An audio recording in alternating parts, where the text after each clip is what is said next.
அம்மா வெளியே வாங்கம்மா.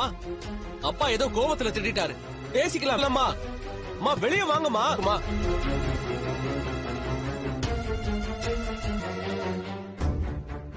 மா சாரிமா. ஆண்டி நான் பாக்குறேன். நீ இரு, போகாத. ஏங்க ஏங்க அத்தை ஏதாவது தப்பா பண்ணிப்பாங்க.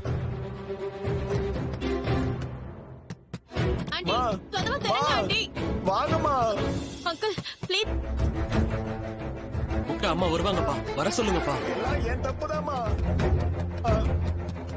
மா மா ப்ளீஸ் மா. வீட்ல இருக்காங்க, பசிச்சா வெளியில வந்துருக்காங்க. கொஞ்சம் சும்மா இருக்கியா?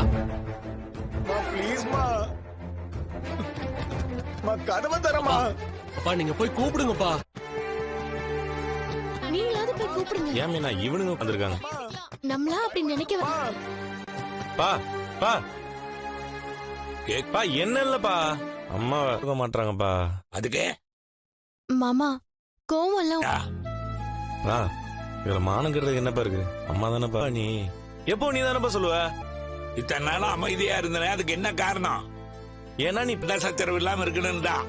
இருந்து அவ என்ன வேலை பண்ணியிருக்கா? அந்த பொறுப்போட ஒரு நாள் அவ தெரிஞ்சிருச்சு. அவ மாற போறதே இல்ல. இது ஒண்ணும் தெரியாத மாதிரி என்ன நடிப்புறா?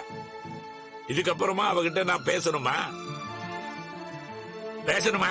தந்திருப்பான். சரி, அவன் சொன்னாலும் இவளுக்கே வந்திருக்கு. மாமா உங்க கோவம் நியாயமானதுதான். ஆனா இந்த என்னப்பா நீ இப்படிலாம் வார்த்தை பேசிட்டு இருக்கற? அத்தையை திட்டுங்க. ஆனா என்ன நீ என்ன சமாதானப்படுத்த சொல்லிட்டு அத்தையை நீயே திட்டுங்கன்னு சொல்ற? என் மாமா திட்டட்டும் கண்டிக்கட்டும், ஆனா வெளியே கூப்பிட்டு வச்சு பேசுங்கன்னு சொல்ல வரேன். மாமா எங்களுக்கு அத்தையை அவமானப்படுத்தணும்ல எந்தவித எண்ணமும் இல்ல மாமா. எனக்கும் அவங்க வேற எதுவும் சரியா முன்ன பின்ன சொல்லி புரிய வைங்க. ஒரேடியா இப்படி பேச வா பண்ணி என்ன இருந்தாலும் அம்மா அப்பா என்னப்பா உங்க நகை எடுத்து மாத்திட்டு உங்க அதுக்கு என்னப்பா பண்றது?